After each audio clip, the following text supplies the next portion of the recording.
Joe Hart ude af feltet. Zlatan! Nej, stopper det aldrig!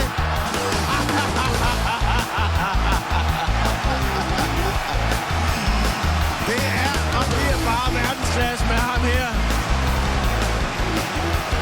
Der kommer til at være generationer efter os, og før os, som er os over, at de ikke har set ham mere på en fodboldbane. Det er så hurtigt opfattet.